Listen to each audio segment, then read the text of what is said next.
justice for all. Thank you. Marlene, can you do roll call, please? John Aldridge, Yes. Francis Bach, Here. Brian Burns, Here. Bill Cullum, Rick Drew, Here. Jim Grimes, Here. Susan McGraw-Keeber, Here. Bill Taylor, Here. Susan Vorpal. Here.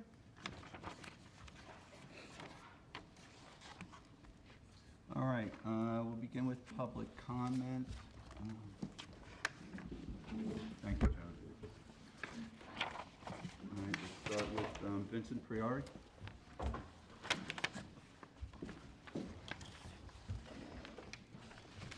Good evening, all. Nice to see you again. Welcome. I have a brief comment to make on behalf of the Lazy Point Neighborhood Association. I understand there's been some discussion in regards to the East Inlet in Napeague Harbor about opening it, and I would like to make this statement from the Lazy Point Neighborhood Association, who has basically voted to support any dredging project which would open the East Inlet to Napeague Harbor and close the existing West Inlet. We believe the change will be beneficial as it would allow cooler water to flow into the harbor. This would hopefully provide a healthier environment for marine life and might allow eelgrass to become established more easily. At present, we believe the water in Napeague Harbor has gotten too warm in the hot summer months. Opening up the East Inlet would help alleviate that problem. Also, the closing of the West Inlet will help to stop beach erosion, which has been ongoing ever since the East Inlet closed and the West Inlet opened up. Homes at Lazy Point, Mulford Lane, Bayview Avenue have been imperiled by the erosion that has taken place since that inlet was opened up, the West Inlet. The change will also eliminate, if we can do that, the safety concerns which now exist at Lazy Point launching ramp caused by the swift current flows, and it will stem the erosion at the ramp itself. We hope this project will move forward and that in the near future we can get this done. It's been discussed many, many times for many, many years. Hopefully, maybe we will have the right dynamic this time to sort of move it forward. Thank you very much for your time. Appreciate it. Vince, thank you. Thanks, Vin. Thank you. Can I make a comment on this? For anybody on the board that doesn't know, at our last meeting, we had Mike Sinque had come and he had basically set up a meeting a week ago Friday with not the Lazy Point community, but the Napeague Harbor community, which is just across the harbor. And they are reiterating what the Lazy Point community has said. As we all know, there's been considerable issues with Napeague Harbor over the last, it's decades now, where the eelgrass population has been consistently declining. The scallop sets have consistently declined over the years. Seems that the biggest issue is temperature, and how do we control that temperature or lower that temperature in the harbor? And it seems intuitively that the East Inlet is the answer. But you know, prior to our meeting in Napeague, I did sit down and look at some old aerials, some old charts of the Hicks Island area now. And it's a really dynamic place. It's changed so much since the last study, which was done, I believe, around 2010, that I don't think any of that work would really be relevant to what's there now. So Dave Lease and I attended that meeting. It seems that we have some support from the town board with this. What I am hoping to do is bring this into the Harbor Management Committee's realm and get a group together of New York State Parks, East Hampton Town, Fish and Wildlife. There's a lot of players here that could benefit by basically having Hicks Island an island again, not the least of which is the East Harbor and some of the erosion issues. So I think the first step in this is really to get some groundwork done so that we're really talking about a viable project. And I think that step is to engage a coastal engineer that can look at this thing and truly evaluate it for what it really is. Because my fear is making the same mistakes that have been made in the past, which is where we look at something, we say, I think this'll work. And we really didn't understand the problem completely. As someone who's new to this issue, what in the past has been the obstacles that have prevented it from moving forward? And I guess, Okay, Jim, you well- would, the history of it, I'm interested in Well, knowing. I mean, the simple history is this. The county and the county dredging projects, which are really just for navigable waterways, will only support, and DEC backs them up on this, they will only support one channel at one water body. They won't support multiple channels, so they won't financially support that. But there's also pushback on the permitting side, and what we're hoping to do is, the first step here is to get some science to back the position of the community and start the permit process. Second to that, there's going to be the issue of how you fund this thing, because this is a much bigger project than just dredging out, let's say, redredging that west channel. And Vince, when was the west channel, when was that last dredged? 4 or 5 years ago. Yeah. And I mean, it gave these guys great beaches, but unfortunately, when they dredged the west channel, the person who probably needed the sand the most down there, which was Susan Noble, they wouldn't deposit any sand on that beach because they deemed her house in the channel.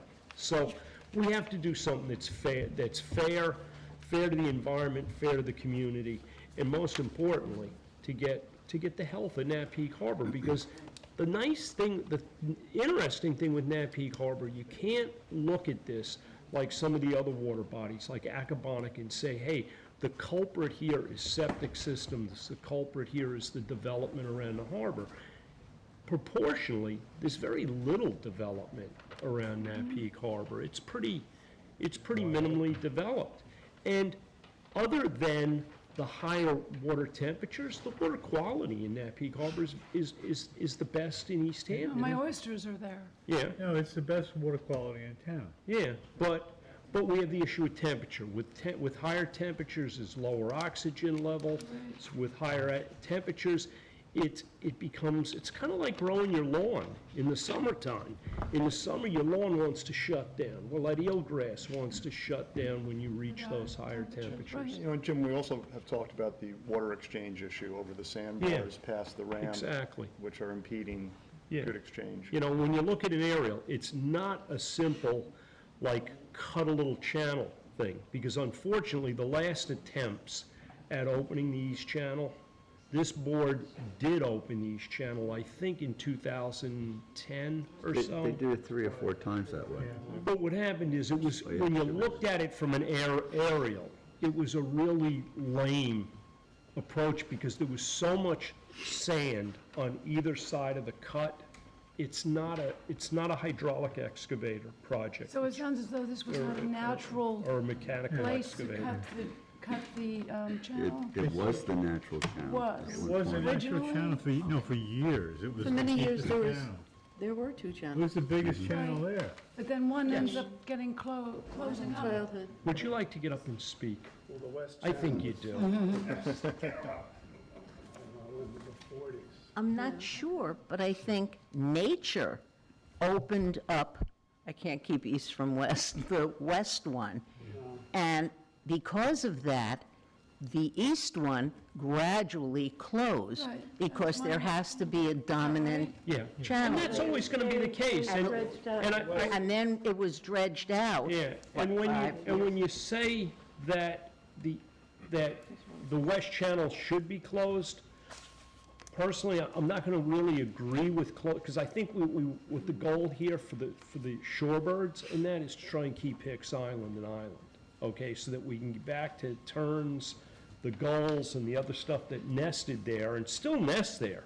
They just don't produce anything, you know, because every critter in town comes in and eats them. The foxes came in Yeah, and ate all Every the piping. mammal in the woods comes, takes a walk over there and has a couple eggs. That west channel was originally a causeway between the mainland and Hicks Island that overwashed in high tides, moon tides, but it was dredged in the 40s at the request of, I think it was the trustees. Yeah, yeah. We have all We the are, documentation is in our. I've seen the enemy and it's myself.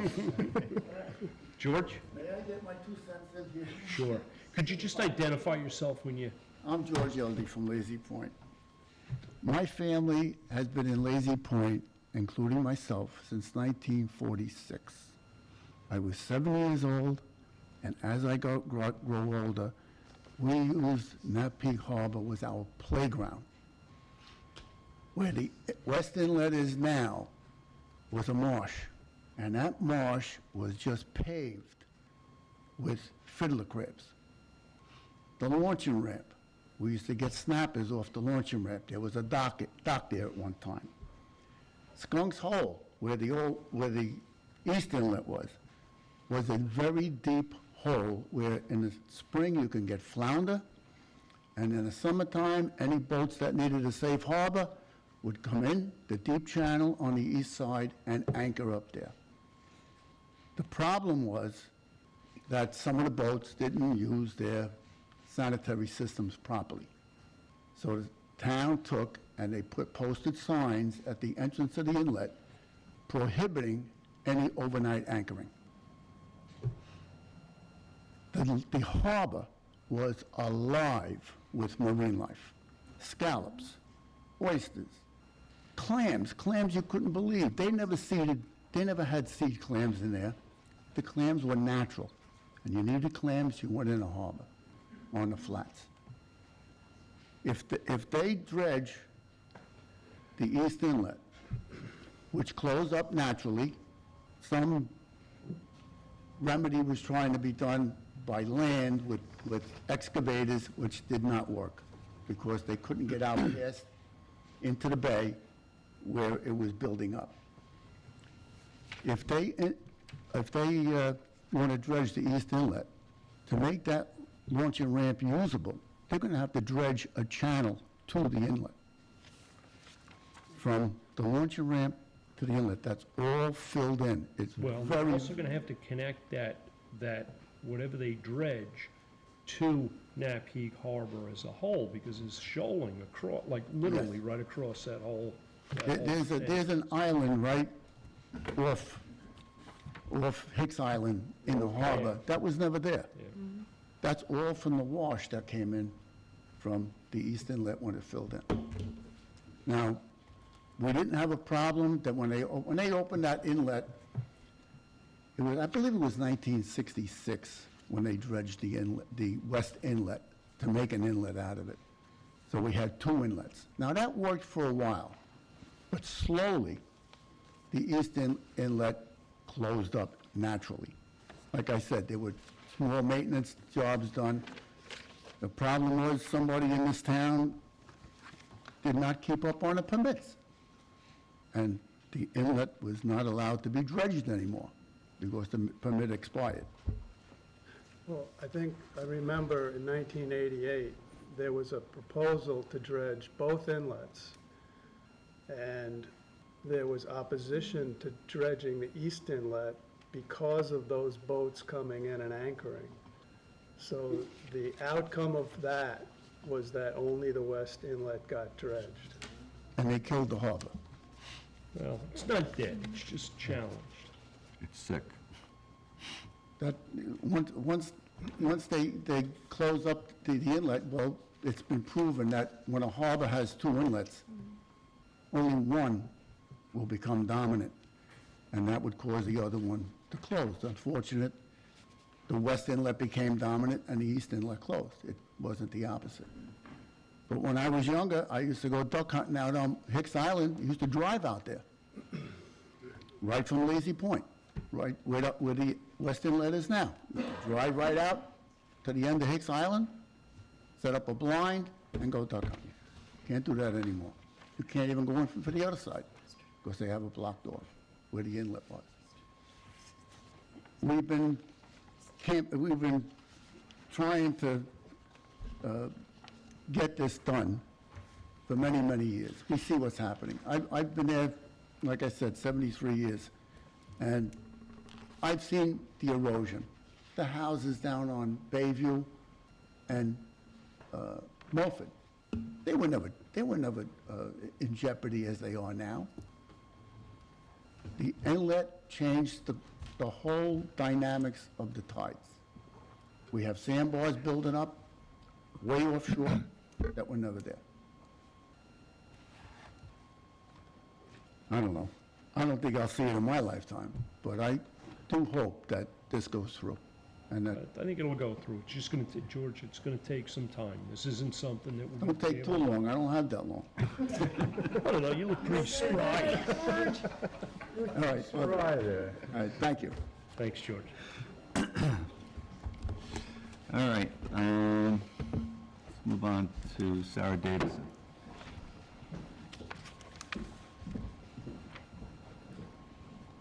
Hey, Sarah. Hello, everybody. I just wanted to give you a very, very quick update on things at Georgica Pond. Hurricane Dorian did result in some overwash over the beach of the ocean, and numerous fish and crabs were observed clambering over the beach into the pond and back and forth with the tides. It was very exciting, and the blue crab is very abundant right now. People are taking them out by the bushel-full. So we got a little other infusion of salt water back into the pond. The Oyster Experiment, just by way of background, you may recall we introduced a controlled experiment of oysters back in July at 3 locations in the pond, to the very north off the creek's property, in the middle of the pond, and down at the south. And Mike Dole from the Gobler Lab at Stony Brook has been monitoring the cages every 2 weeks, measuring their growth, and I'm very happy to say, even though it's very short time, just since July 18th, but there's been 100% survivorship of the oysters, which is a relief, and even a little growth. So he will be, at the end of the growing season for the oysters, which apparently is in November when the water gets cold, he'll be compiling his data and coming to you with a full report of the growth. But so far, it's been very interesting and a success. And Mike wanted me to tell you that he's also set up a complete separate experiment, a direct replica of what he's doing at Georgica Pond. And I meant to say, with those oysters that were introduced, there were 2 size classes, seed oysters and 1-year-old, and both are doing well. And so he set up a replica experiment in a body of water called Conscious Bay near Port Jefferson with exact same number of oysters, same traps, just so we have a comparison. So stay tuned, and I'll be bringing Mike back here to report more fully to you when he's ready. Dr. Peterson of Stony Brook has been on the pond starting over the weekend and all this week doing the September monitoring of fish, crabs, and aquatic vegetation. That's all in preparation for completing our permit applications to the DEC and the town for the aquatic weed harvester. We're on track for the up at the far end of Georgica Cove where that Phragmites bottleneck was. The company is mobilizing to do some suction dredging up there in September. End of September, they should be starting for that. And he tells me that it'll only take 4 or 5 days once he's fully mobilized and ready to go. So we're hopeful and confident, but I'll keep you all posted that that can get done well before you want to do your October pond opening. I'm happy to also report that blue-green algae levels are way down again. There was very low levels, of course, when the pond was open to the ocean for this long period. When the pond closed, there was a slight rise in blue-green algae, but that's back down now, so that's good news. And last but not least, I want to remind everybody that on September 28th at the East Hampton Library, your colleague John Aldred is going to be in a panel called All About Oysters, which I will be moderating. So I'm going to be very easy on you, John.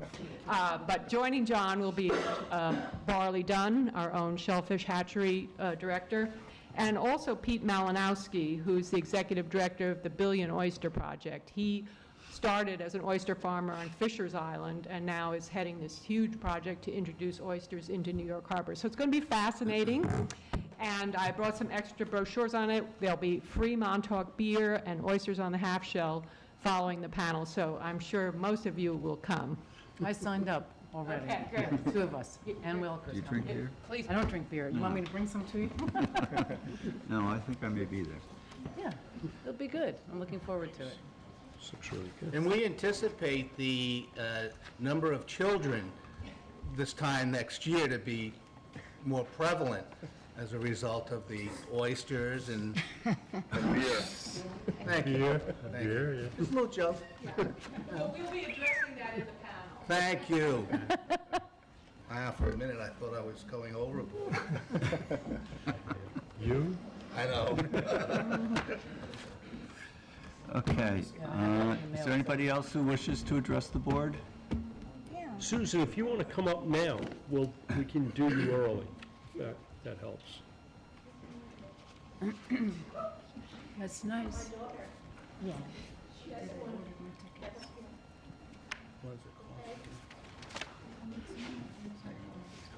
Oh, there's not? I brought a visual. This is one of the sandbags that I use. As you can see, it's not huge. Can you go to the microphone? Thank you. Susan, can you just identify yourself, please? I'm Susan Noble, 100 Shore Road. I put in an application to put my sandbags back in. I do it every year. I've done it for years and years. It's what's been holding the beach in place in front of my house. If I didn't have them, my house would probably be gone. It's because the channel that we talk about just comes right in directly toward my house.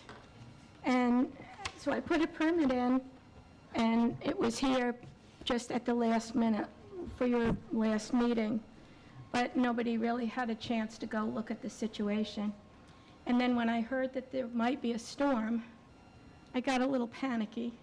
So I called and asked if I could please just put them in, because in front of my house, when the wind picks up or the tide comes up just a little bit, nobody can stand in front and put the bags in. I'm kind of strapped at that point. It's too late when it happens. And so I guess I got an emergency permit and I put them in, and it's a very good thing that I did. I was grateful. Jim came down and looked things over, and I had a little dune on the west side in the front that was happening, and that would have been gone. I took pictures, even with really no hurricane, just with the high waters and a little bit of wind that we had. The water came right up, scoured out the beach, and went under the sandbags a little bit. I didn't get the sandbags down far enough, but they're very small. Yeah. Quick question. Hi, Susan. Hi. So, refresh my memory. Do they disintegrate, or do you remove them? The permit that you guys gave me Right. was that I would be able to leave them in, and they do just naturally disintegrate. They're all natural. Yeah, no, They're that's not- fine. They're not treated or anything, and that's why I ended up with that little dune. Excellent. Because they didn't disintegrate it into the dune. But here I am with a dune that has only a few sprigs of beach grass that's taken hold, and I know that the tide's going to take the dune away. So I put the bags on top of that. First I had two little rows, and then when the storm got closer and closer, I put a little bit more in. But you can see here where it kind of washed under where I put the bags up. This was when? That's just to the east of, I mean, when? oh, that was today. Oh, this was, That was today. This was where the water came up. These are my steps, which had several feet of beach in front of it, and it came up. That's where it came up. The rocks that are, the rocks that are in front of my house, the water came up on the rocks and deposited seaweed halfway up the rocks. So it shows how high the tide came in. So mostly I'm really grateful, and I know my daughter is, that you're looking at the possibility of opening the other channel. It's hard going through this every season. It's beautiful, but it's just really hard. Susan, I have a question for you. Yeah, You've been there for a long time. 44 years. No. In your observation, do you feel as though that shoreline in front of your house, that arc of shoreline, is further eroding? And if so, at what rate relative to, what it did after the dredging of the inlet? Or has it somewhat stabilized, I guess? The beach has changed in a few ways. One of the ways that it's changed is when the tide comes in, it comes in really high, and when it goes out, there's much more beach. So the beach is more on an angle in front of my house. So they told me at the Natural Resource Department, and the county told me last time when we were having it dredged, and I was having a hysterical fit over there, they told me that the reason that the dredging would work because they were dredging closer to Hicks Island and cutting it deeper, and they did in fact cut very deep. They cut big chunks of rock out all the way, from inside all the way out. They cut so much rock that they broke the dredge. And it took a few days for that to be repaired.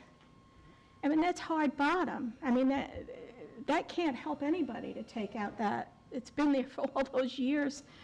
So the water rushes in faster now. The marshes fill up quicker now.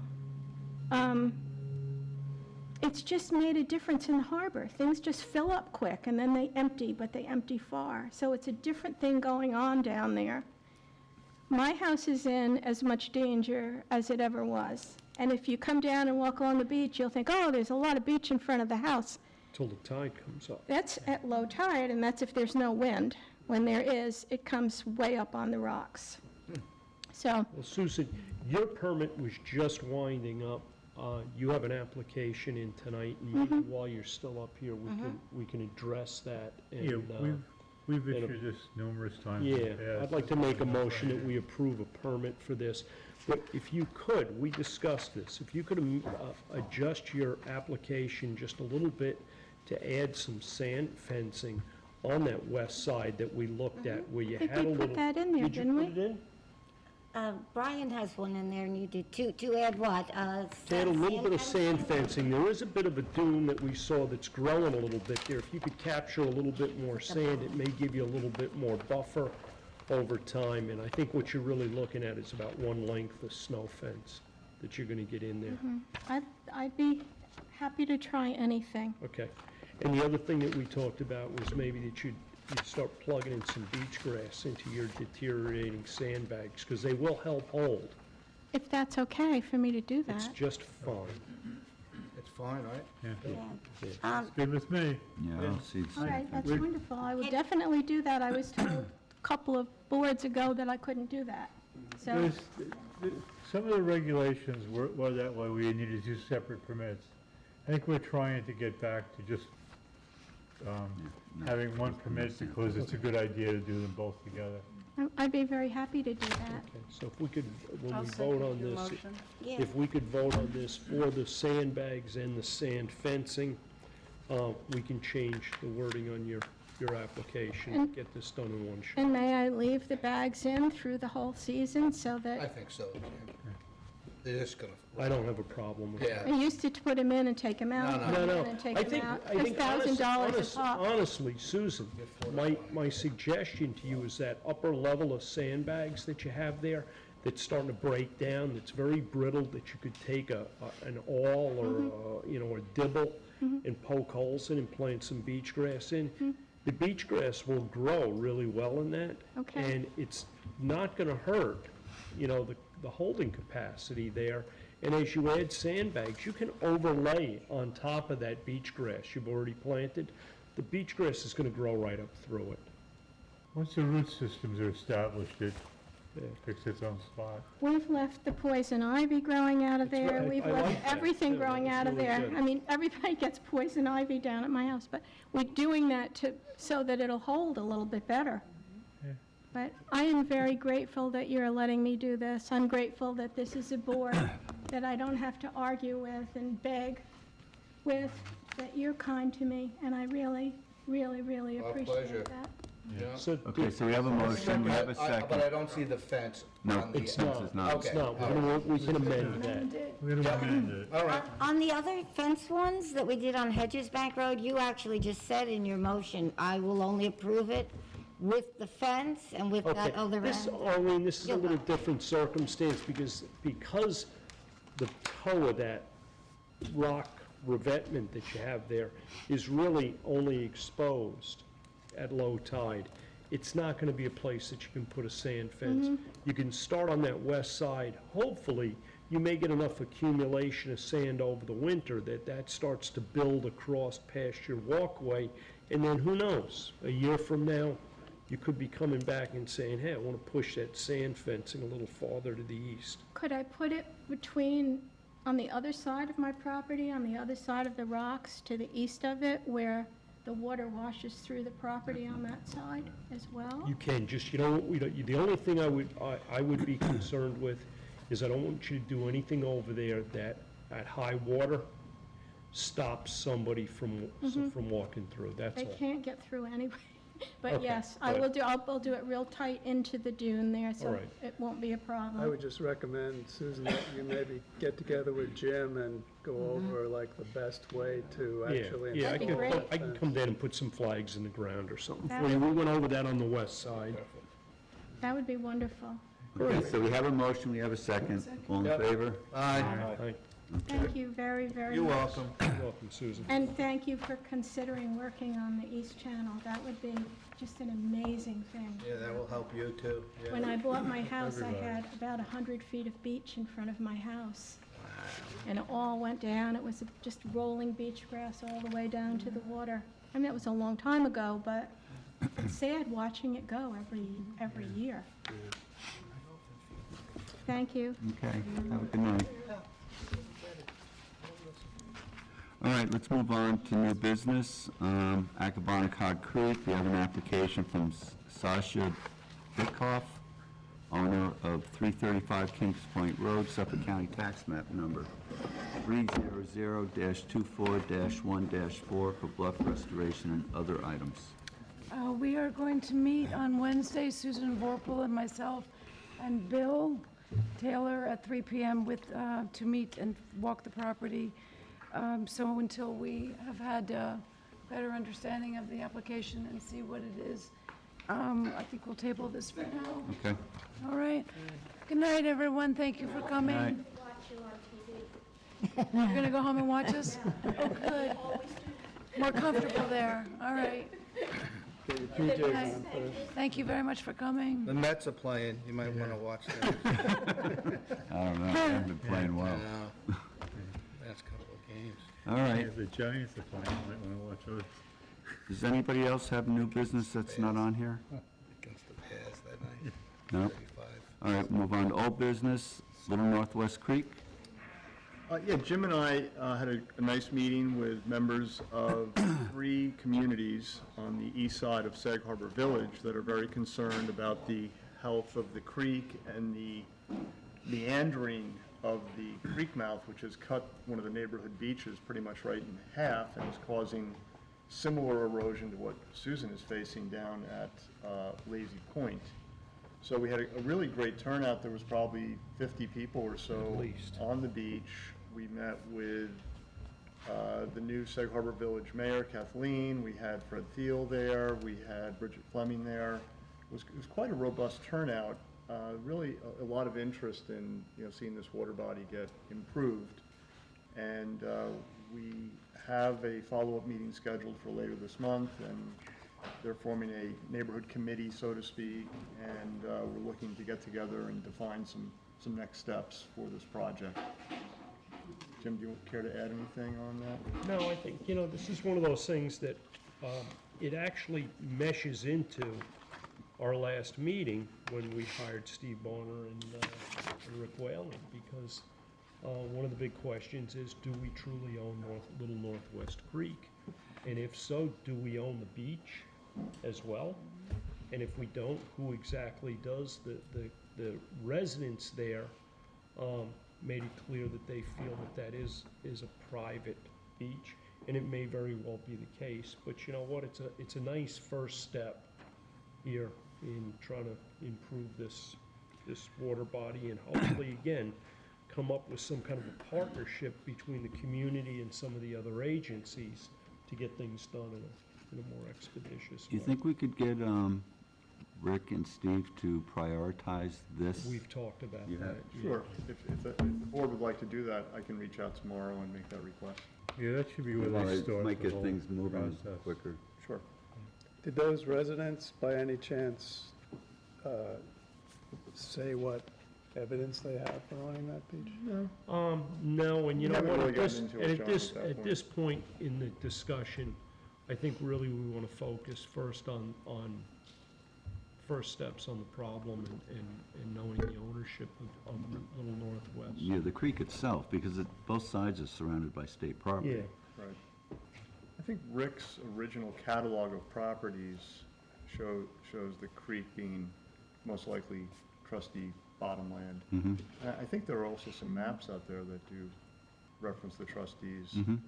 as the owners of that You know, the town, inlet. the town GIS map has that as DEC owned. The creek and the marshes around it. Actually, the dividing line for both, it's the state on one side, DEC on the other, and the dividing line goes right down the middle of. Yeah, So So, we may have a little argument. we'll see. well, it'll give us something to talk about Right. the next meeting with the County DEC. Park on one side. Exactly. yeah. So it's an interesting project, and I think, we can offer some assistance, probably either way, but This is let's the see how same it progresses. It's the same problem we run into every place on the North Shore. Mm-hmm. So, get some basic Okay. research done. And we spoke about the East Inlet at Napeag, and follow-up discussion on the BOEM EMF literature study. Yeah, if I may, I just had a few slides I wanted to share with Sure. everyone and just make a few comments.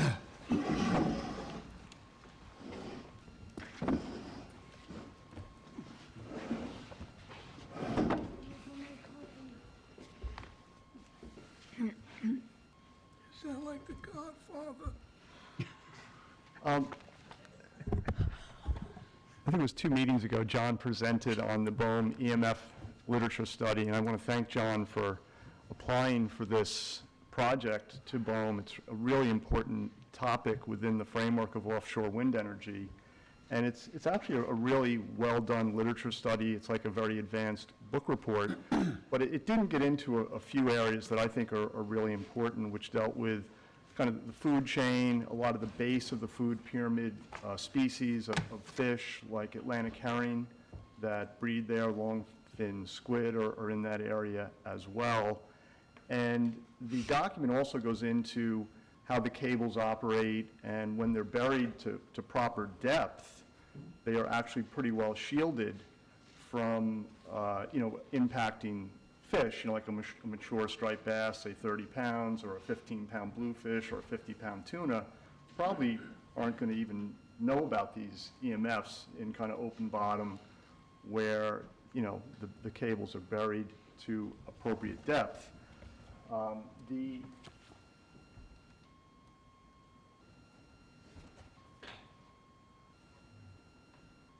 Rhode Island Special Area Management Plan was established when there was an initial interest in wind energy in the southern New England area.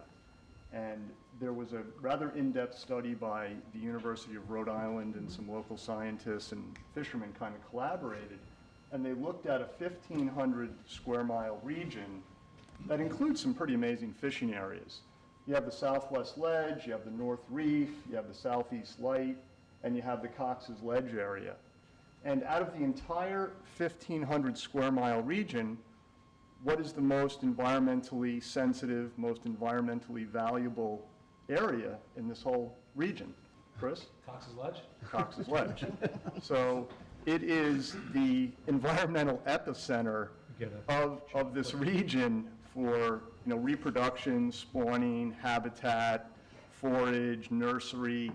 It's comprised of a very highly energized area of really strong aggregate rock, cobble bottom, sandy fringes. Think of it as the fish tank with the piece of ledge in the corner, the gravel in the bottom, the piece of grass in the corner. So it has all the elements of these three habitats that surround Block Island, Southwest Ledge, North Reef, Southeast Light, are all found together at Cox's Ledge. So when you have a highly energized area, you have Rhode Island Sound converging with the Atlantic Ocean. So there's heavy currents, there's turbulence, it's a confluence. And I've been asking Deepwater for some charts on what the bottom looks like. So I kind of went out there myself and charted the bottom with some friends. And these are all boulders. And these are fish marks around the boulders, and this is a piece of ledge. So this is a relatively popular fishing section of Cox's Ledge. It is like granite. And I don't know really how... I think it's like granite. I think it is granite. Thank you. So this is an area that's going to be really difficult to properly bury cables. I think it's going to be impossible, and I don't even know if you could lay mattresses over them here. So there's real issues with the selection of this site. In the area that was studied for the Block Island Wind Farm, for the Massachusetts wind farm to the east, and for the Deepwater wind farm, have a lot of areas that aren't quite as complicated as this. The other thing, when you look at species like Atlantic herring, they spawn in areas that are rock, cobble, and sand. You also have long-finned squid that lay their egg mops in the same type of bottom. So you have really significant species that are trying to reproduce here.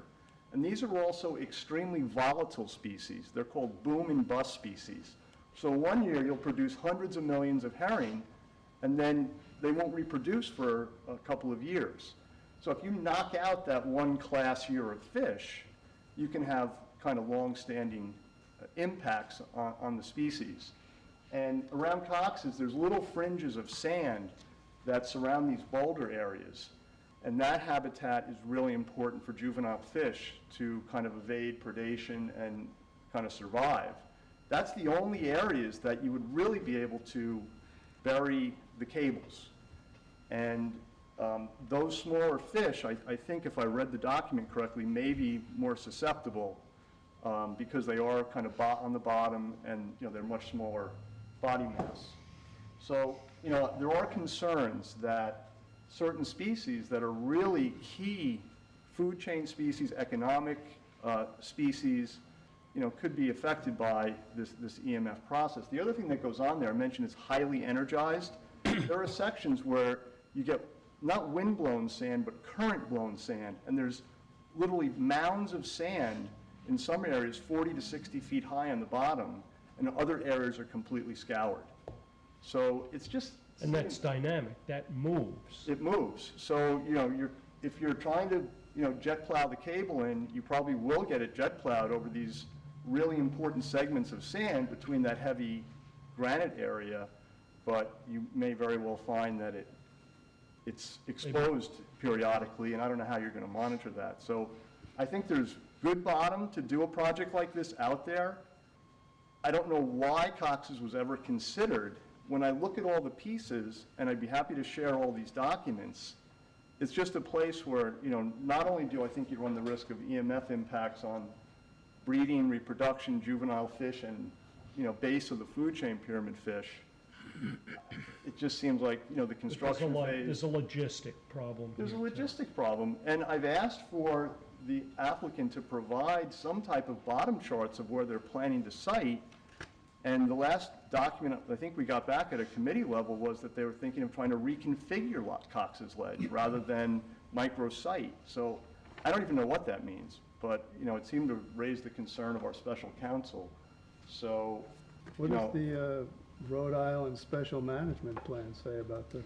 stay away from sensitive areas like Cox's Ledge. Well, the special management plan was in connection with NOAA, and that plan is a comprehensive analysis of the entire area, and together they agreed that they're gonna remove the Cox's Ledge area from offshore wind in their planning. So it actually not just said stay away, it was actually an agreement that Rhode Island in their development offshore wind would not utilize Cox's Ledge for their wind. But Rick, I understand the concern about laying the cable, but you're saying that these particular species were not included in any of the The studies. study has one paragraph on small baitfish. It's about 20 words. Right.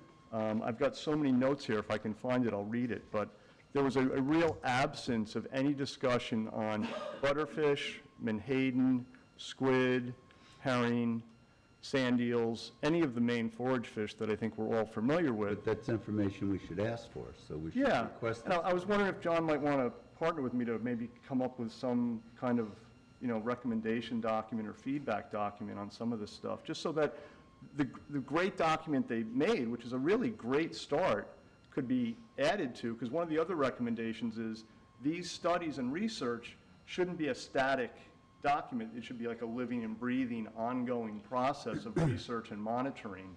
So, I think there's a real opportunity to build on what John started and the feedback that our committee has given BOEM, so that they're more informed about this stuff. I think as we've learned, they're a permitting agency, not an environmental agency. And I think they're really scrambling to get up to speed on a lot of subject matter that impacts our ocean environment. And we need to go to renewable energy, but to impact a place as ecologically valuable as Cox's Ledge in the process just seems highly risky. So I would just ask that we try to give them feedback and work with them as closely as we could to, try to get a better approach in place if possible. Well, it's not necessarily reflected in their report, but our request was to look at the effect on migratory fish along the beach. Right. So Cox's Ledge is getting a little outside of our request. Right. And, Well, yeah, but I think they clearly cite the wind turbine area. They do schematics of how the wind turbines are laid out, how the cofferdam is laid out, how the interconnect cables are laid out. They describe the cables. So I think they did go off point a little bit to your statement. I would have much rather it's had. more general than what we Yeah. asked for. I Yeah. understand that. Yeah, and I was thinking of trying to cover all three areas, which are the interconnect cables and the part of the export cable that's on the turbine siting area, the export cable between the siting area and the cofferdam, and then from the cofferdam to the beach, the nearshore area, but it was just too much I didn't want to bore the whole board for 2 hours on this, so, if we want to talk about that separately, certainly we could. But there was just so much subject matter on this that just, it was like a pinball machine lighting up, that I thought it was a reasonable place to start. But I do hear what you're saying. And like I said, it was a great start, and I'm appreciative that you had the initiative and foresight to get the study started. So To Jim's comment earlier, I had also understood that they had decided not to lay the cables at Cox's Ledge. Was that not, was that not That's a request that decision made, or? it's, I thought that they had they're decided they're still reviewing how to develop standards for the projects, and I think they're actually taking a time out while they really take a broader look at all the projects that have been issued contracts but don't yet Right. have permits. But is So- that what I'm saying? It was Cox's Ledge discussed as being a location that they were. They did an wanting to- alternatives analysis within the Rhode Island, Massachusetts wind energy area, and that is where the Deepwater Wind Project is located. Right. And it was originally for southern New England, and ended up being for New York. And their alternatives analysis was somewhat incomplete when they first did it, and we gave them some feedback, and they're kind of back at the drawing board now. I have a question about Rhode Island Special Area Management Plan, and how you say it was done in conjunction with NOAA, and their recommendation was to stay away from Cox's Ledge. So what are they doing about the fact that it's on Cox's Ledge? They weighed in on it pretty heavily. So there was the EPA, NOAA, National Marine Fisheries, Commonwealth of Massachusetts, Rhode Island, the trustees, all weighed in. And I think there was a general consensus that the alternatives analysis wasn't really complete. And, you know, they... Hey, John, we're in the middle of an information collection. No decisions have been made, or, I know that, I'm Yeah. just wondering, you know, I mean, the whole state of Rhode Island weighed in on it, and NOAA weighed in on it. Yep. I mean, I'm just wondering, you know, well, we should weigh in happened with on that? this particular item and ask for that information. Yeah, and Ask we- them to look at it. It's kind of That's a, all. it's kind of a ground game of attrition where, you know, there's discussion, there's feedback. I think there were people of influence that really wanted the project to go through for Rhode Island and, so, you know. so Boehm basically ignored NOAA, is what you're saying. Not yet. No, not quite, not quite. In one of our teleconferences, you know, that one of the early conference calls that we had with all the players, we really were in a situation where we said nothing because all of these other agencies were trying to get their say in, and the consensus seemed to be from Boehm at the end of that, was that there was quite a bit more work needed to be done in fleshing out the site, you know, alternative sites for these things, how they're arranged, the distance between them. Those things had been discussed generally. Now we're talking about where we're putting them and the specific locations. There's real problems to the point of the last conference call we had. John, I think you were on that. No, you weren't. Not on here. No, it's just us. Okay, the last conference call we had on there, they were reading about moving these erratics in the bottom, okay, that instead of trying to work around these stones on the bottom, that we wouldn't necessarily try and avoid them so much as we would move them out of the way. Well, some of these rocks are rocks the size of this room, okay, so how you moving that? Well, that was the question, and nobody really had an answer, and the one comment was made about like blasting or that, and it kind of shuts, to some degree, it shut the conversation down. Is there any discussion in these discussions about moving it off Cox's? Yes, I think that seems to be the direction that not just the So trustees, I other was agencies on the are right pushing thread for here that. with my memory. We're But how would they even move rocks? We don't know. One of our We haven't main gotten an points Has that ever been done before? exactly what we're talking moving about now. rocks? It's Oh, around yeah. sand. From an engineering standpoint, all of these things, you don't move them. Now, in your review of basically this just- project, you why is know. Cox's Ledge? Yeah, you roll them. But if I'm Yeah, but correct, what happened, what's the harm in that? Oh, yeah. Right, so the damage, Why are we destroying that environment? 256 square miles. It's a large that just, area, much I mean, I larger would than imagine that would have tremendous. Cox's is, Okay. part of Cox's is there is within it. room within the police I'm area. just saying, listen. There are alternatives, we believe. Just think people so. In my bringing opinion, their John, concerns much to of the that table, area is 180 to 190 they're feet looking deep. to address them. And the Cox's Ledge area is more 130 This is the level of to 140 detail you feet have to deep, get down to. And the deeper you get it. When we first started potentially talking more about it, expensive it was and all difficult just micro-targeting. to Well, you site can these things. select so the micro-target on my here, opinion, but if this goes Cox's through, Ledge is the shallowest They were area trying to of the capture that entire, high ground. location is the reason why they're Yeah. complaining. And it's within the lease area, and they sort of have a right to No, they, ask for that they have a specific- right to, ask for that yes, they have a specific- right to ask for it, but you know what? The positive thing here, guys, is Boehm has not, we thought that this was just sort of a formality. It has not been. There's been a real give and take with Boehm and the other agencies. You know, they have listened to the other agencies and seem to be trying to incorporate that into the dialogue here. And remember, this is federal land. They've been very accommodating to us, and I think we should be They've been thankful quite for that. respectful to the trustees. They've been really very good. That's good. And we have support on what's going on there too. I mean, it's not like just our voice in this. No, they've reacted to it. It's been a case where there's, Massachusetts has been weighing in, all of these other agencies have been weighing in and really saying the same thing. So, In fact, we had our own one-on-one conference with them 3 weeks ago, yeah. which went very well. And you're discussing the whole project, not just No, the beach part of it. just the federal area. Yeah, we haven't gotten Only to the federal. we have not gotten to the beach yet. This is just Boehm's review Article of the 7 is project, a little which is currently further down the road still. pending a overarching analysis of all the offshore wind siting. I think they've learned a lot from us. Thanks, Rick. Yeah, That was a thank you. good update, thank you. Thanks, Rick. It's an ongoing, Good job, Rick. This is developing the issue we need. The process seems to be working. Yeah, and it Yeah. takes at least a couple of years to go through the process, so. well, this one won't be a couple of years. I don't think the bone. Well, Article 7 is approximately. As soon as they, I think, get their final standards in place, it'll probably So, is re-engage pretty The whole quickly. process will be Is a couple Article of years, 7 on a hold? segment of it Since Bowen probably is will. on hold? No, I don't think one has to do with the other. No, I think They're Article 7's a independent. fall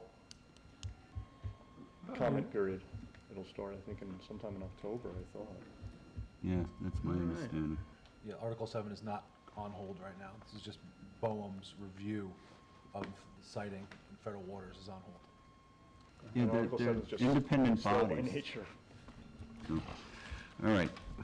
Committee reports, Accabonac Creek, we have the Clearwater Beach Property Owners Association, close out that dredging permit. Can I take that? You. Okay. Susan and I met with a representative from Clearwater, and Susan had some conversations with Clearwater, which she can expand on. But the issue's very simple. They're in a position where they really don't want to pay for the sand, which is, quite frankly, it's a little frustrating because it's right in their permit. They seem to be out of bounds to some degree, certainly with the trustees. Seems also to be, they also seem to be out of bounds with your DEC and the ZBA permits.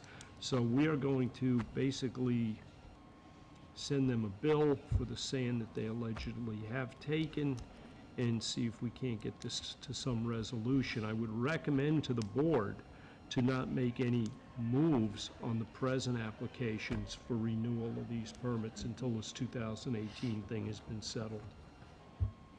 Okay.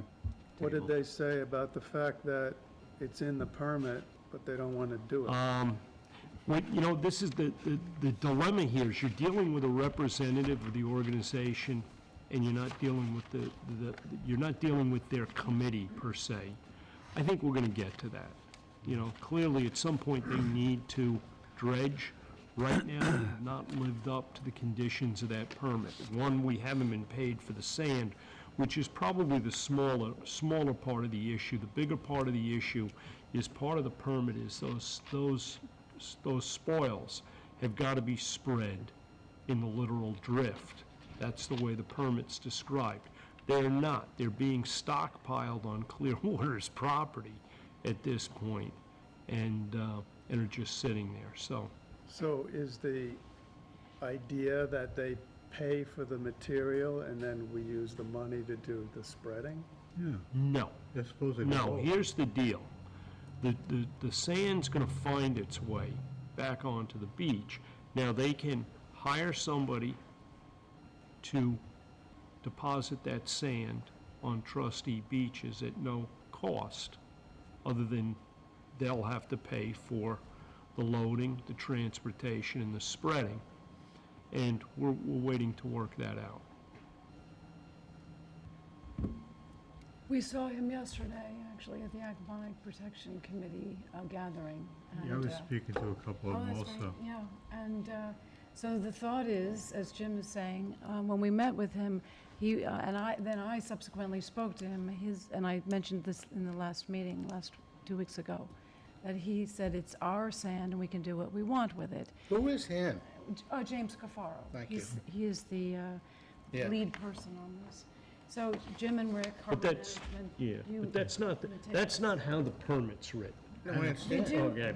we have mentioned places perhaps that they might be able to put the Yes. sand if they don't want it, and the reason they don't want it is Jim said that the beach association members don't care for the hardened sand, they want soft white sand, and they go and buy it. And Francis, you brought up an interesting It's not point, in their which is, permit. where do they get the sand, and do we give them a permit for that sand to put Yeah. on the beach? We don't I know don't where the think- sand I don't is think from. we have a record of anybody getting a permit to put sand To replenish. on the beach Yes. from someplace Yeah, else. so that's another issue And- right there. Do they have the other permits to replenish? No, if you Right. read, if you read their ZBA permit, it's very similar to our permit, and the DEC kind of mirrors that. We're not following the permit. Right. Is what it comes right down to. The monetary issue is just a part of that. So we'll get to the bottom of this. because So the it- permit says that they Very should be well. spreading sand in the literal drift. But Well, it leaves actually- the question of town supports getting that too, permits for that They do. silent? Or What's that? our permit says that they should be spreading the sand, but it leaves the question of getting permits for doing that silent? That's part of the DEC permit. Well, the deal with this thing was, when it was originally set up, first year of the permit, okay? They were gonna take a portion of that sand was going to go, and they're private be split. beaches, they're not public beaches, these are private beaches. Portion of that sand was gonna go on to Clearwater's Beach, they were gonna pay for that portion of the sand. Portion of the sand was gonna go on to Lionhead's Beach, the Lionhead community was gonna pay for that portion of the sand. They did that the first year, okay? This past year, they didn't do that. And they basically, what Jim Cafaro expressed was that, to us, was that their board doesn't want to pay for that sand. They want an arrangement similar to what Devon Yacht Club has with us. And what Devon has with us is something very straightforward. For years, Devon Yacht Club paid us for sand that they would put up in the dunes at their place, and it would blow back into their channel. It was good for us, because basically you got to basically sell them the same sand back again. But in a long-range thing, it really wasn't the best arrangement. InterScience, who was their permitting agent, came to us a number of years ago, and it was discussed that, hey, we have a trustee beach right next to Devon. What if, when they did their dredging, they dewatered right on the beach and then pushed that sand and spread that sand out on Trustee Beach right next to it? Well, the public is getting the product. There's no reason to be charging Devon for the sand anymore, and it works out great. Clearwater doesn't have the same set of circumstances. It's a different deal. And what did happen is they also had InterScience handling their permits, and from what I can understand is InterScience made the original arrangement that we're calling to now. There apparently was some dialogue about trying to get something like Devon, perhaps. I don't think it was with the trustees. It seems to have been with InterScience and this homeowners association. But here's the little sticky wicket. They got rid of InterScience and decided to start doing the work themselves before they had ever made any deal. Okay, so there is no deal. All we have is the original permit with the original conditions and coincidentally the original amount of sand, which they claim they did not excavate. They couldn't tell me how much sand they had excavated. They needed to talk to their contractor, and according to, I guess, Mr. Cafaro, the contractor doesn't remember. But the contractor did remember when I spoke to him. So I know exactly how much sand they excavated out of there and how much we're entitled to. So we'll get to the bottom. The other issue for them is now they're under the gun to have their next permit granted by the trustees to dredge, and they have to get it done by December 31st of this year. Last year, they were delayed about 2.5, 3 months. They didn't get to the dredging until much later, which set them back. And then they had the issue of the surveys, and the surveyor couldn't produce the newest survey in time. So it was a very prolonged situation. But I started to call InterScience because they were on record as having been their agents of sorts. Okay, but and they're I was no told- longer, they're no longer the Well, no, I agent know. of record. See, Joe said to me, James said to me, don't bother calling them, they're no longer working for us, kind of thing, so. Why do they have to get it done by December 31st?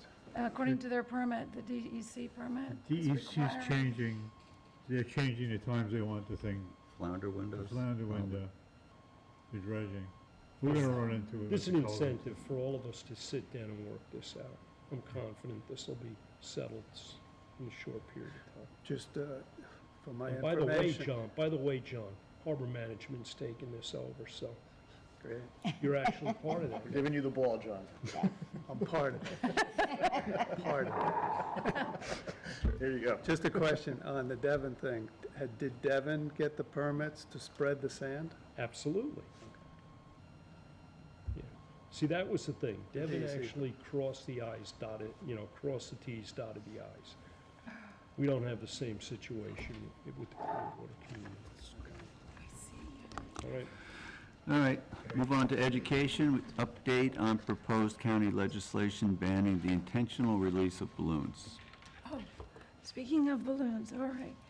Well, I'm very excited this week to let our community know that I attended the Suffolk County Legislative General Meeting this past Wednesday, and accompanying me was Darrell Godfrey, who's a real anti-balloon person, and the new program coordinator for Surfrider, Jillian Kempf. And each of us spoke. I addressed the legislative board and asked them to please, vote yes, and it was a unanimous vote for the ban on the intentional release of balloons. So I'm very excited about that, and it's the first step in the right direction, in my opinion, that we eliminate balloons because they are single-use fossil fuel, plastic, and non-biodegradable. So I'm excited about that, and Fred Thiel, our assemblyman, is going to now take legislation that he prepared in July with some input from me to go to Albany with it, and I hope to go to Albany and hear the same good news, and then we'll go from there, working in increments as the law is slow, right, Chris? That's right, great job. For all your hard work. So Yeah, this year, congratulations. thank you. This Yeah. year I have, I brought a bunch of bags of Mylar balloons to the legislature and that I've collected. So I'm going to be making schools of fish artwork from the Mylar and take that to school. Yeah, because they're colorful. And of course, we have our balloon shop now, I guess. We have coffee cups I've made up, canvas bags, recyclable grocery bags with our trustee logo and the balloon fish. And again, those funds all go to the Captain Rysam Scholarship Fund. So I'm hoping this year we have a lot of money in our till, which brings me to second point. I'd like to sit down and talk about the bank again, creating that separate growth fund, if you will. I have a question about the scholarship fund. Are Sag Harbor students eligible for that if they live in East Hampton? Pearson High School. If they're living on the side of East Hampton, yes. So we notify them every year? We don't? The school disseminates the information, I think, right? All the schools. We send could out get better reminders. at it, because right now, I think we're probably missing Pearson. You bring up a good point, and we'll make sure that they're included. Yeah, I would think, considering Rysam is from Sag Harbor. Absolutely. Yeah, I didn't know that. Yeah. Well, I'm assuming he is Yeah. Rysam Street. Rhinestone was a big Sag Harbor guy. All right, Yeah. cool. Yeah. Yeah, he owned the We'll rope Walker works actually down went to there. Pearson, my son. Okay. So we can do that. Also, the last thing is, with the new year open for school, we're gonna start making appointments to go visit with the schools as we have in the past and see if we can bring the shellfish hatchery with us. Kids seem to like that, finding out about all the you know, how it's done at the Shellfish Hatchery. And that's it. Okay. That's my Great, report on thank you. education. So we'll get busy. Yeah, and when are we gonna start the school visits? I'm making calls. Oh, good, all right. Yes. Don't worry. I'm not. I'm just trying to look important. No, you are very important. Thank you. All right. Cool. Georgia Capons Committee. First application from Gray, owner at 17 Turbo Lane, Suffolk County Tax Map 301-13-10-3. Phragmite removal, the rebuilding of a pre-existing wood walkway, and relocation of a pre-existing dock. Okay, this is one that Arlene, this is one that came to us post basically getting caught cutting the Phragmites illegally. This was next to a property that had a permit, and it was observed on one of our inspection visits that the neighbor was doing the same thing, but unfortunately they didn't have permits. They're now trying to legitimize that cutting, which is not a problem. We have to get to the bottom of this pre-existing wood walkway and the pre-existing dock, because one, they haven't been paying any dock fees, and we need to establish when that dock went in. That may or may not be an illegal structure. So before we move We forward have a with... tool to go back, how far back? 62. 62. Okay. So what we're gonna need to do is we'll get that sorted out first, and then we can move forward from there. This is in the town or the village? Village. Wouldn't they have records of building department records? Yeah. They might. I just haven't had, I'm gonna be honest, I got this 2 weeks ago. I haven't spoken to Lori Wilshire, who's the agent for the applicant yet, and I have not done anything with researching the, you know, the legality of this All right, structure. so that's so the that we're- table. So we're gonna sit on that one for just a moment. Mm-hmm. Okay, application of Z LLC. I think we've Okay. been with these before, right? Z and Zon are the same owner. Right. Okay, this is the old Tiedemann property. Mm-hmm. Okay, and they have a pretty aggressive application, and there's some redevelopment of the property, which had the house on it. There's a plan in place to put something up on the vacant parcel, and I think the vacant one is 23, I'm not sure which one's which. But in either case, I met the agent for the applicant and their attorney today. We walked through the property.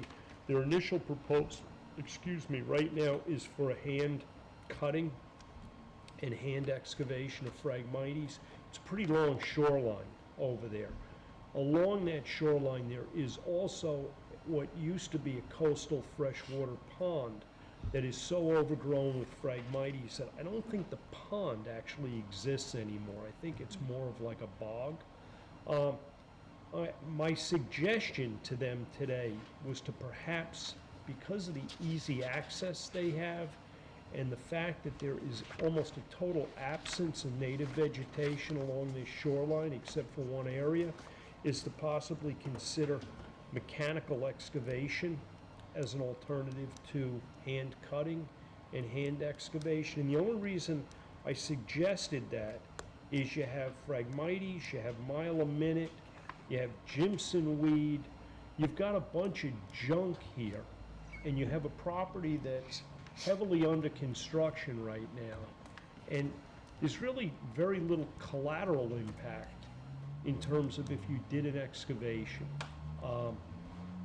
So they're actually going to go back and consider that. I had also had a conversation with Bill Hayjack from the village on the same subject. We're both going to look at this together, and the applicant's going to go back to their sponsor and see how they'd like to proceed on this. This has all the potential, though, as being a very good project for a multitude of reasons. And the other part of the reason, it's a little self-serving for the trustees, and also, Sarah, for the Friends of Georgica, that I suggested the possibility of mechanical excavation, is it coincidentally is at the south bottleneck of Georgica Cove. And it would perhaps give us the opportunity to further enhance that water flow that we weren't quite able to do last winter when we did the south bottleneck from the south shore, so. Yeah, I mean, I like these excavation projects when you have the wetland restoration tied in, because the hand cutting kind of groans along for a couple of years, and sometimes there's not a re-veg plan that's thought out ahead of time.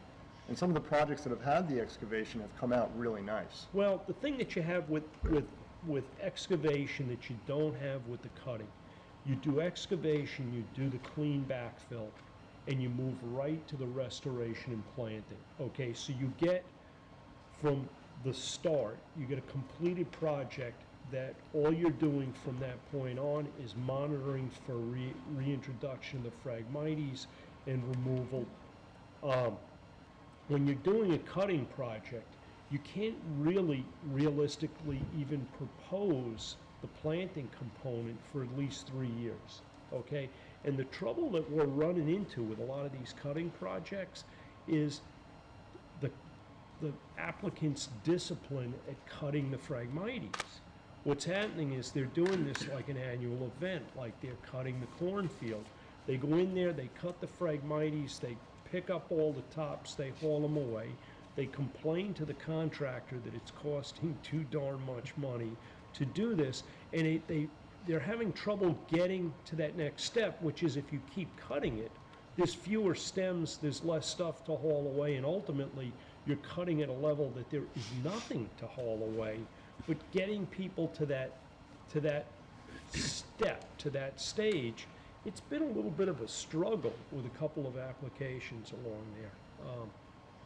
You know, we continue to issue the permits because it's not hurting the pond to do this, but we're not getting, on some of these properties, we're not getting anything even close to the results that we could be getting, or that the applicants could be getting.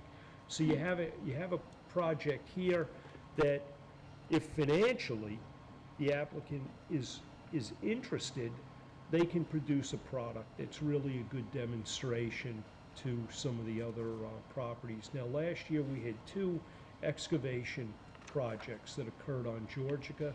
I think both of them came out pretty good. One, Bill Hajak's complaint about it was, and this is the difference in a hard set of plans which gives size, quantity, location on the plan versus one that's generic, that gives sort of a plant list and sizes, but the contractor picks the location. That one Bill was very unhappy with because he said it was sort of disconnected and it was very sort of hodgepodge and it doesn't look very good. His concern is the applicant's not going to visualize this as like a good project and is going to be compelled to go in there and try and undo what they did. You know, where the other one was a plan that Drew Bennett had drawn.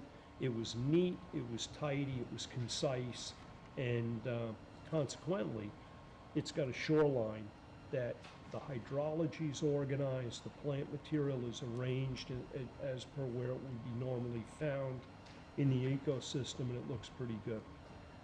On these 2 applications, did they give a reason for wanting to hand excavate? No, other than the permit, the applicant's agent was a little gun shy about excavation projects because, you know, you gotta understand, the very first excavation projects out here with mechanical excavation, InterScience did. And then the DEC's attitudes toward mechanical excavation shifted, and they really weren't issuing permits for it. So the only opportunities really were hand cutting, hand excavation. Why is that? Why did the DEC take that position? You know what? It's perception. Some of it's personality driven. Some of it's, you know, you can get, let's say, one applicant that ruins this for other applicants by perhaps stepping so far out of bounds on their permits. You know, the guy that comes in and says, okay, I'm going to excavate the shoreline, but you know what I'd really like to do is I'd really like to pick up another half acre a yard. And, you know, instead of bringing in, matching the material they excavated, they brought in more and pushed their yard out, or something like that. There's situations there that, you know, that somebody gets burned, you know, an agency, we're seeing that now. You've got applicants that we're learning. Well, we're learning that, you know, we should have done a little bit better job of sort of writing this permit. But that's, I don't know, either, whatever the case, this is where we are now. Which is a more effective mechanism to cut the Phragmites by hand is very tedious and Well, by hand is tedious. It's excavating, it's digging out all the roots and rhizomes. The excavating machine was not used this year, if I'm not mistaken. No, it's a Was it? different machine. Okay. Different all thing, right. This is different just deal. for the shoreline. Okay. You know, if you have a total area that's like just totally all a mixed Completely mash different. of invasive species, what you do is you just kind of clean the palette up. You wind up with an area that you can actually work with and make it nice. If you keep cutting it, you just keep, you know, Just you cutting it put down, but it's still growing. you still got the root system. You're just trying to wear that plant out.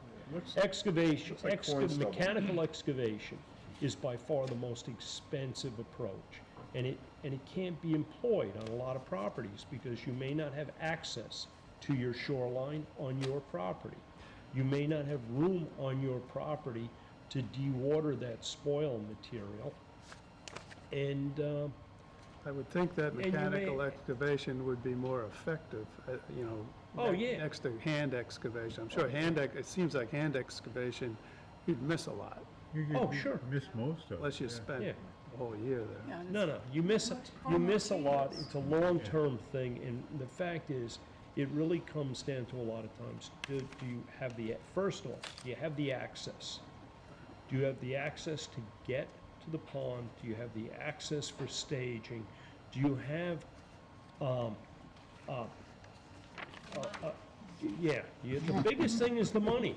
The budgets on mechanical excavation are always high, because not only do you have to dig the stuff out, depending on how that material tests, it may be a controlled substance that you have to haul quite a distance and pay a considerable amount of money to dispose of. Wouldn't that apply with hand also?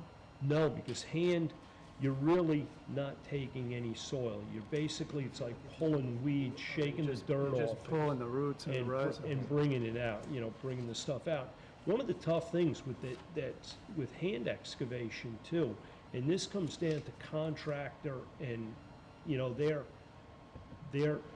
discipline on the job sites, is you're yanking all of these things out, you're working in water. If the guys aren't keeping the material neat and consolidated, it's floating around in the pond and drifting all over the place. When you're doing a mechanical excavation project, you gotta put sediment curtains and booms up, which don't just contain the sediments, they contain any of the floating root mat and stuff there. It can be a really neat, tidy thing, but like Sarah mentioned, it's incredibly expensive. What happens to the cuttings? Either way, hand or can they be recycled and used for something else? Or how are they Typically, disposed? they end up in the Drop landfill. some off at your house, and you could explore that.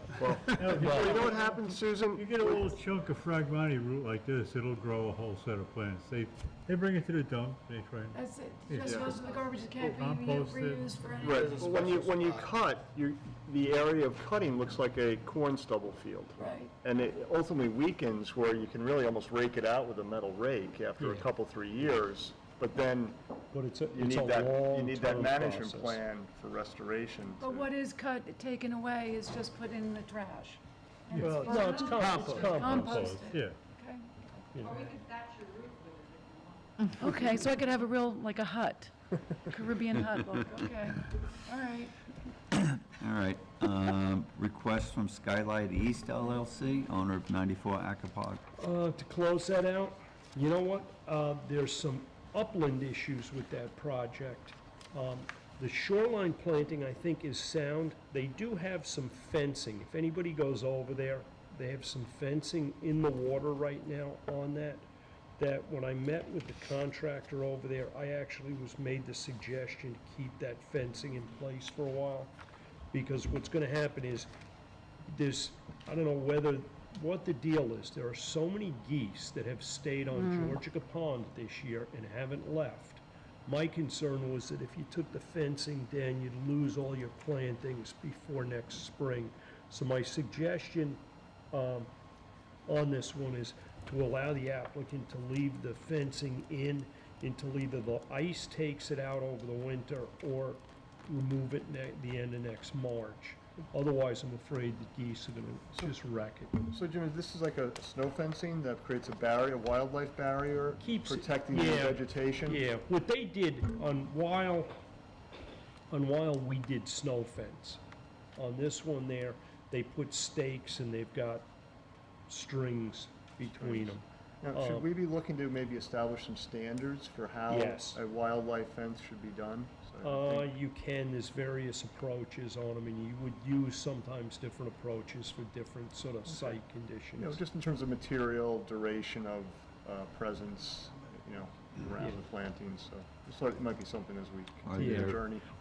One thing I think we definitely want to establish is the duration, for the simple fact that 94 Apiquag is a really good one for that, is that there's going to be a point there where you can see that they've had some real deer problems on the upland portions of the property. And right now, some of the wildlife controls that are established to control deer and geese on the wetland stuff are also keeping the deer out of the property. So we're not gonna wanna see that deer fence there forever, and I can see where maybe the applicant would want to keep it longer than we want it. So, Okay. So explain to me, the fence is in the water to prevent geese from coming up onto the lawn? no, the geese, what the geese will do, as soon as the water starts to rise, geese will sit on the shoreline and just work their feet, and they'll work every bit of the common 3 square and some of the other plants out of the bottom and eat them. They don't yank them out of the bottom. They'll just sit there like churning butter. They just like keep, cats. and they work in a line. They work in a line. They'll just go right across. They'll eat every friggin' bit of 3 square by Thanksgiving. I think we saw that over in the southwest corner of the pond in a couple of those projects on the Yeah, shoreline yeah. 2 years ago. Yeah. And a lot of the plantings And were the just gone. problem, guys, is the bigger the project, the more attractive it is to predation. Years ago, I did a project in Bridgehampton for Atlantic Golf Clubs, and I learned my lesson. You don't plant these projects in October, November. You plant them early as you can in the season so everything gets rutted in good. Because I literally lost thousands of dollars worth of material in a couple days. So your recommendation here is hold off on closing out until? the Hold off on fence- closing out. They haven't fulfilled some of the upland portions of their revegetation, and I'd like to see them get that hashed out with the village before we move on closing them out. And maybe have a further discussion on the fencing protocol. Well, that's what I'd like to be able to, when we do the closeout, we gotta write some conditions in that. All right, and finally in ponds, update on Perella, 43 Turbo Lane. Okay, has Perella put in a request to close their permit out? Did we Arlene? cross over One Association Right Road? there. Arlene, did Perella put a, application in to close out their permit yet? No, do they need a survey or, Um, as-built? That's really, there is nothing that's gonna show on a survey there. Yeah, they didn't formally ask, but they had you go down and view I it. got some pictures of that one if you wanna pass them around. That job is done, the core logs are in, it's a pretty decent job. In fact, I think they're gonna come back to us to see if they can do some more of the shoreline. Is that the upland buffer in front of the cottage house there? Yes, it's they kinda sporadically put shrubs in, and it's growing in. Pretty robust. It's growing in reasonably well. Still has a bunch of the weeds, too. But, and, This all stays until it deteriorates and gets overgrown? what's that? Yeah, yeah, those core logs will likely be there for the next 7 or 10 years. I mean, the permit is done. It expired August 15th after they did the work, I think. So this project is over for now. What would this need to be closed out for? Do they need like a building or, you know, CO on this? Just only from us. Did you pass those around? I think they Well, do, they're in the they have a village permit that they've got to close out. And does that require our closeout, like the town's? I don't recall the village ever coming I to don't us. know, to the clean village up. doesn't ask us about The that. town does often. So we should probably close it out if close you it think out. it's Yeah. been done. I think it's fine. There were some things that in the future, like they used 1-inch by 1-inch oak stakes, which is pretty insignificant. It works better because you got a 1 by 1-inch stake that's gonna last a year, and you got a core log that's gonna last 7 to 10. It's better to use 2 by 2 stakes. You know, you get more life out of them, and they don't really cost much more. You want to just contact their agent before closing it out, or? Sure, Okay. sure. It actually, Oh, All right, 3 Mile Harbor, we have an application from yeah, the, did you mention, somebody mentioned One Association Road. me, I don't- I didn't hear I don't have anybody. it I here. put it on and then I took it off because I wasn't sure if I was confused. Oh, I have Okay, it right here. well, So is it off? coincidentally, mine. One Association Road, I have been in touch with their agent, okay? They never submitted a notice of commencement. The job has been done, and we're waiting to get a meeting set up to go and inspect the job. That one's been going on for 4 years now? Well, actually, the permit probably just expired on that. It was We thought it approved came the to same some time as resolution Skylight a East, year so, ago. Okay. But yes, yeah. That's a long haul. yeah, so the ZBA end of that and our end of that went on for a really long time. all right, 3 Mile Harbor? Yeah. All right, application from the town of East Hampton to replace the bulkheaded town dock. That hasn't gone anywhere since. No, Kim was trying to set up a meeting with county, basically, to talk about addressing the road drains, some filtration in the road drains. Right. And that didn't work out for this week. She's going to do it for next week, so. All right, request from 2112 Hunting Avenue LLC, owner of 42 Hedges Bank Road, Suffolk County Tax Map 300-35-2-5, close out a trustee permit, numbers 7-18 for Stairway construction and shoreline fencing. We kicked that back for the shoreline, for the snow fencing being too far out on the beach. And they've since moved it back to the toe of the bluff, so pictures here, this is the fencing out on the beach, and these are pictures of the fencing moved back and zigzagged a little more sturdily and put the stakes a little bit closer together, so So you're happy with it? I'm happy with what it looks like. Right way. Yeah, that's pretty. I think, I mean, from my perspective,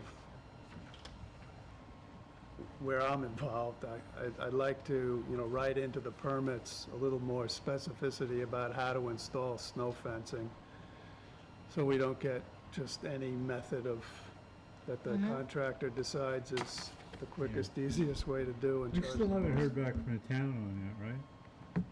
Yeah, hey, Doesn't matter. you know what's funny is I know we have nothing to do with the upland portion of this, but you see the jute mat? I It's know, installed wrong. I know. Yeah.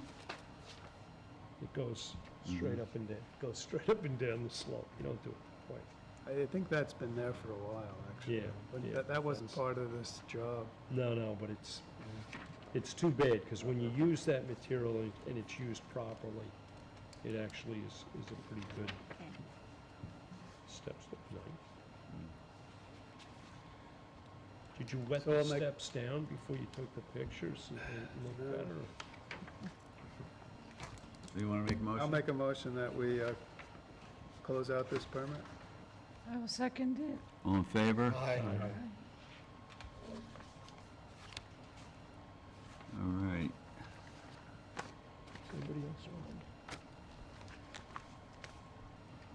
Anybody else want to see the pictures? I would. Thank you. All right, payment of the bills. Chris Hamilton, $400, kayak rack repair at Louse Point. Hamilton Marine, $324.91. Optimum, $133.53. East Hampton Marina, $291.65. Seacoast Enterprises, $86.87. Star Island Yacht Club, $481.88. Montauk Marine Basin, $877.78. Riverhead Building Supply, $1,166.04. That was for kayak racks. One Beacon Insurance for boat and trailer, Montauk, $2,330.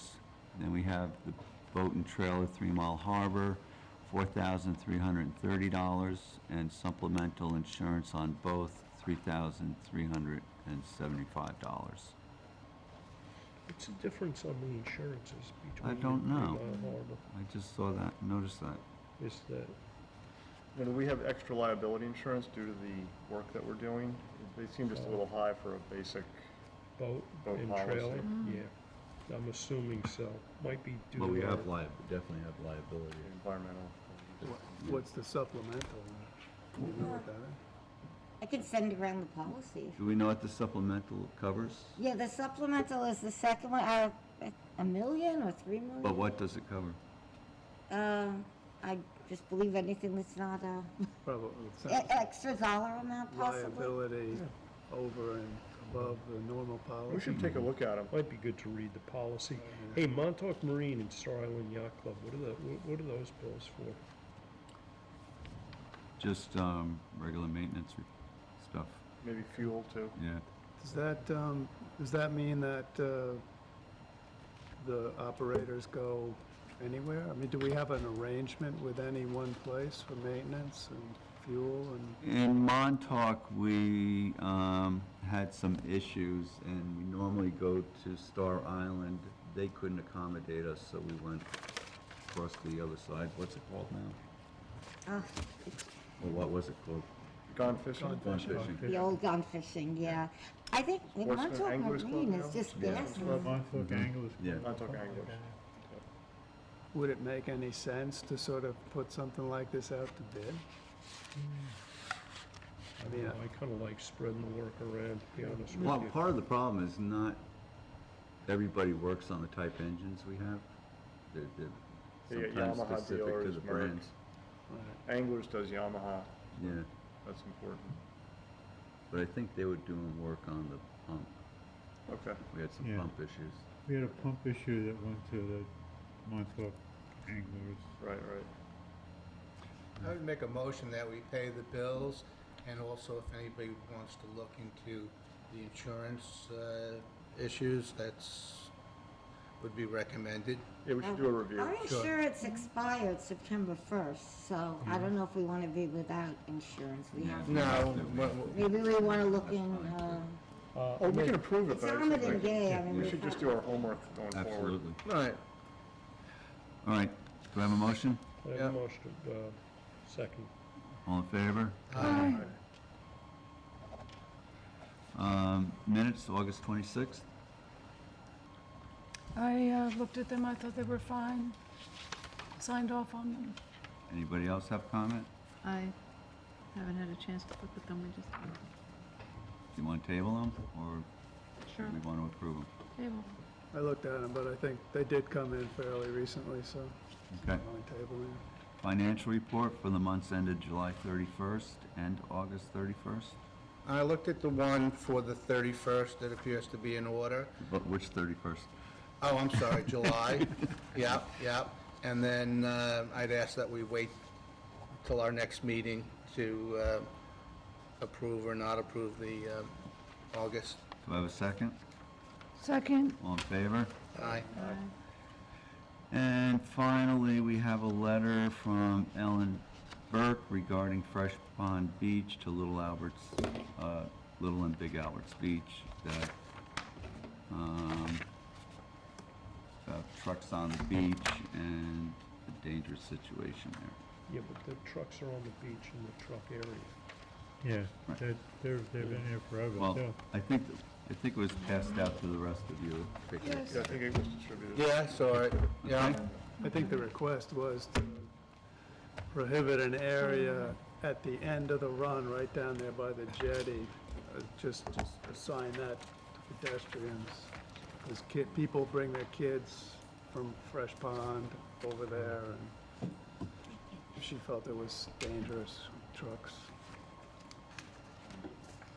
That's the area where the town expanded the beach a little bit, too. They removed that. Well, that didn't happen this year. No, I mean, Well, that's the other end. yeah, That's- the other that's end, but I south mean, end. it's all getting nibbled away at.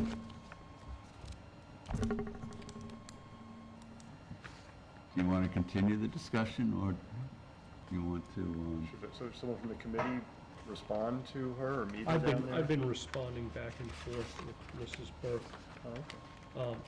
for a while, and my comments to her is we still have to get the permits for dredging Fresh Pond, which is gonna realign that channel. And then we'll discuss whether we change the truck Management part, plan. the management plan. It doesn't make Okay. sense to initiate something now until that other work is done. That makes sense. anybody have anything else? No. Do I have a motion? Motion. Adjourn? Second? Second. All in favor? Aye. Thank you, Jim, everybody. I just have a question.